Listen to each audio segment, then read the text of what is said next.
मध्य प्रदेश के घने जंगलों के बीच बसे बंगावगढ़ में सुबह का समय था। सूरज की हल्की किरणें पेड़ों के बीच से छन कर नीचे आ रही थीं और जंगल धीरे धीरे जाग रहा था। पक्षियों की चहचहाहट, पत्तों की सरसराहट और दूर कहीं बहते पानी की आवाज, सब मिलकर एक शांत लेकिन रहस्यमयी माहौल बना रहे थे। इस जंगल के बीचों बीच एक पुराना तालाब था।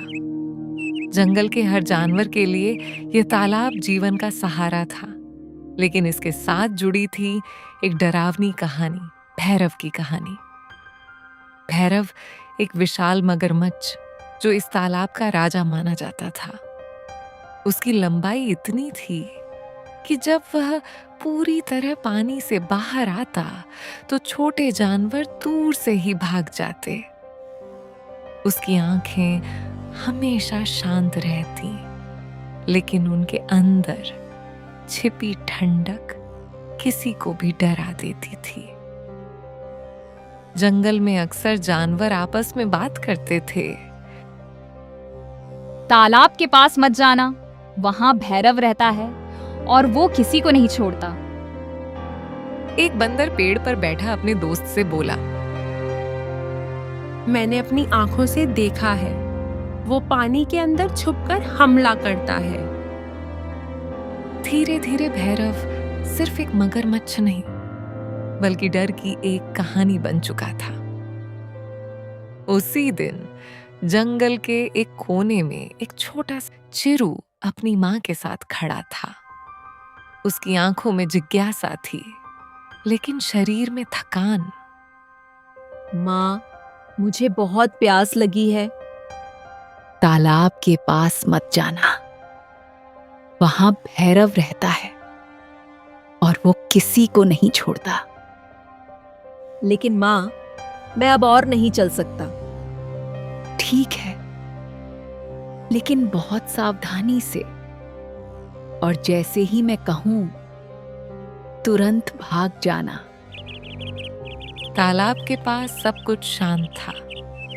पानी बिल्कुल स्थिर था, इतना कि ऐसा लगता था जैसे वहां कुछ है ही नहीं। लेकिन सच तो यह था कि पानी के ठीक नीचे भैरव मौजूद था।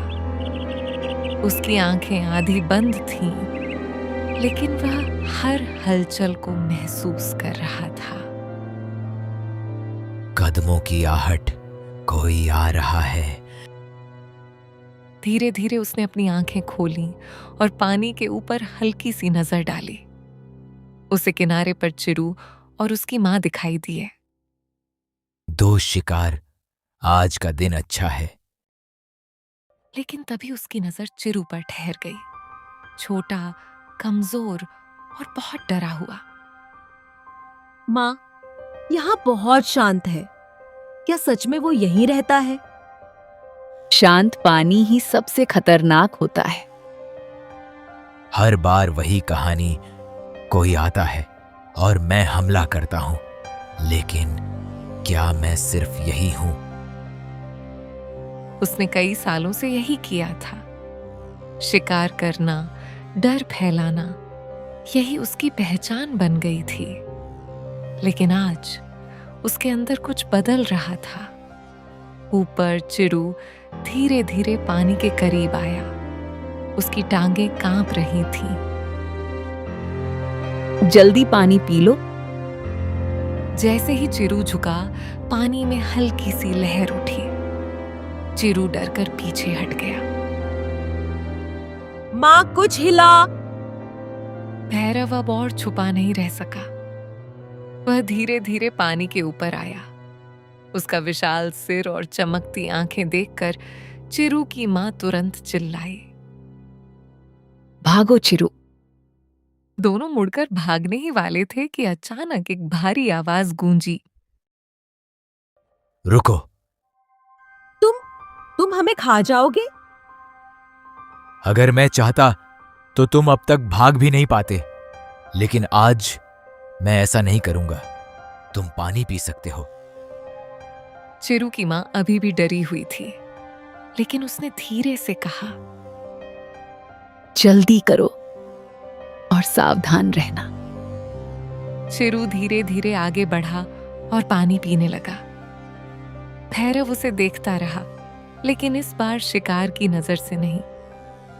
कुछ और था उस नजर में। तुम ऐसे क्यों हो? कैसे?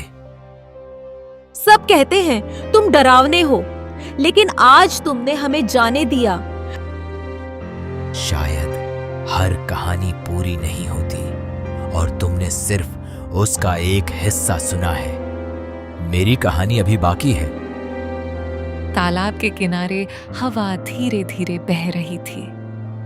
जंगल फिर से अपनी आवाजों में लौट रहा था, लेकिन उस दिन कुछ बदल चुका था।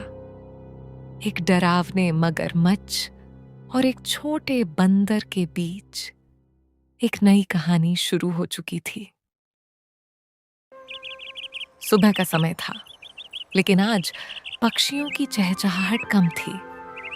पेड़ों की टहनियां बिना हवा के भी हल्की हल्की हिल रही थीं, जैसे जंगल खुद किसी आने वाले खतरे की चेतावनी दे रहा हो। तालाब के किनारे भैरव पानी के अंदर आधा छिपा हुआ था। उसकी आंखें बंद थीं, लेकिन उसका दिमाग पूरी तरह सतर्क था। ये गंध वही है, इंसान, और वो भी कई। उसी समय झाड़ियों के पीछे से चिरू धीरे धीरे बाहर आया। आज उसके कदमों में वो उत्साह नहीं था जो पहले हुआ करता था।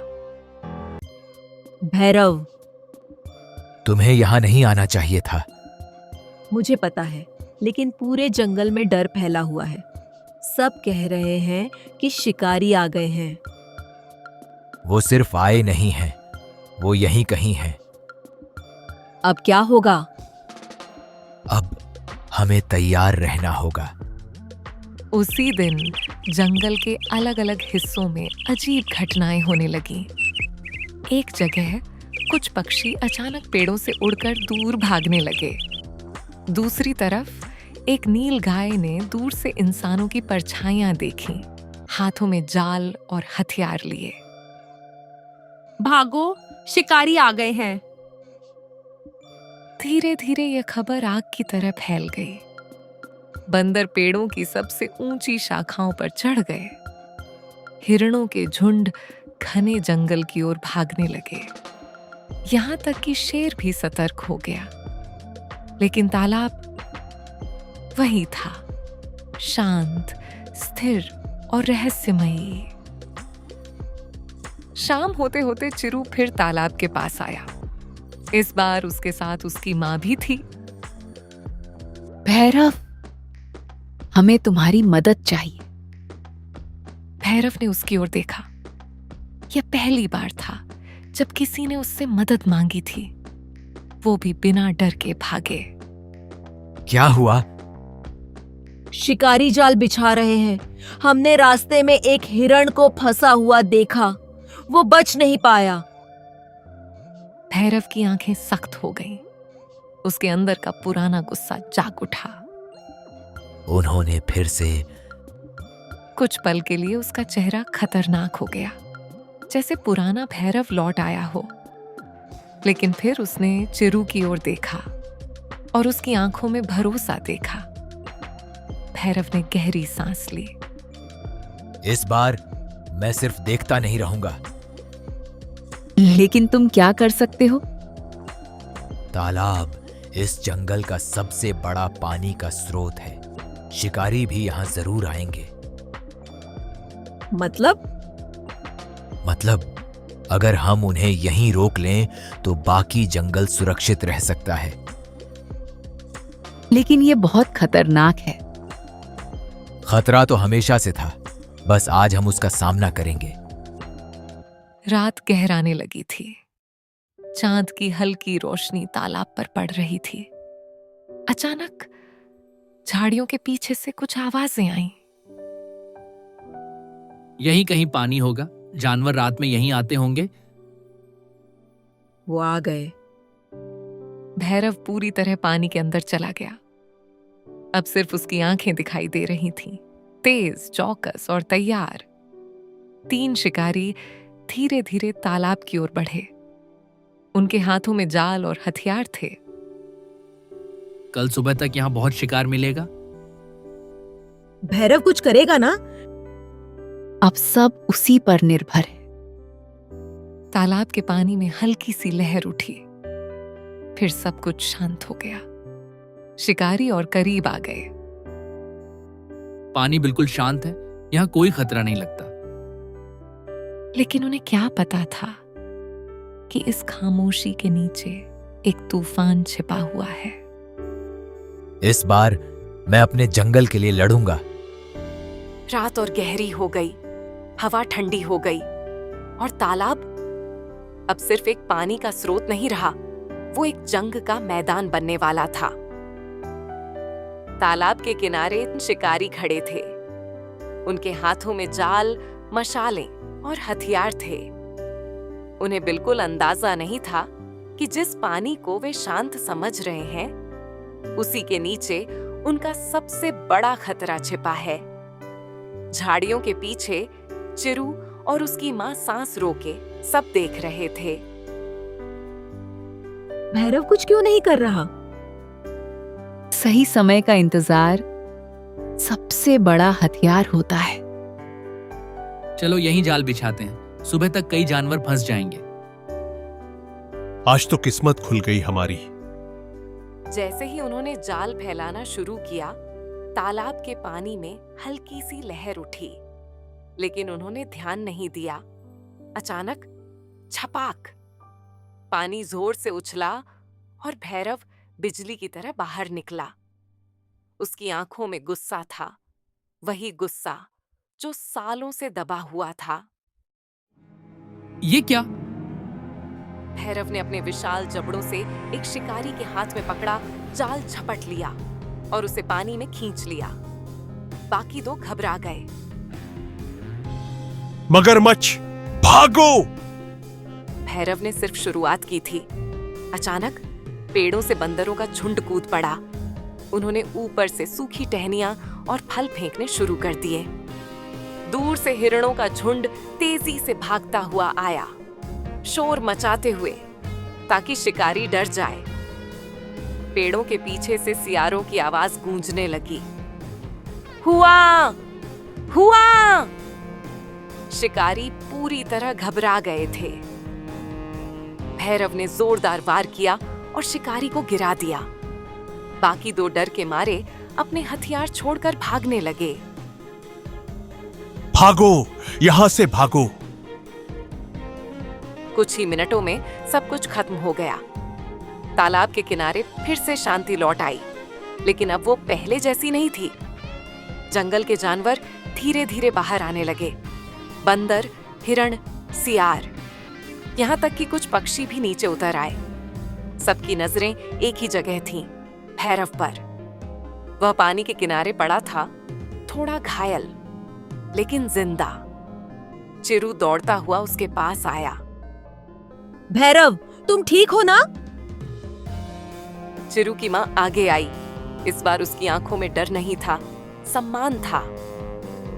आज तुम सिर्फ तालाब के राजा नहीं रहे, तुम इस जंगल के रक्षक बन गए हो। तालाब का पानी फिर से शांत था, लेकिन अब वो सिर्फ डर का प्रतीक नहीं था। वो हिम्मत, दोस्ती और बदलाव की कहानी बन चुका था। चिरू रोज वहां आता और अब वो अकेला नहीं होता। दूसरे जानवर भी धीरे धीरे आने लगे। भैरव अब भी वही ताकतवर मगरमच्छ था, लेकिन अब उसकी पहचान बदल चुकी थी। वह अब सिर्फ एक शिकारी नहीं था, वह एक रक्षक, एक दोस्त और एक कहानी बन चुका था।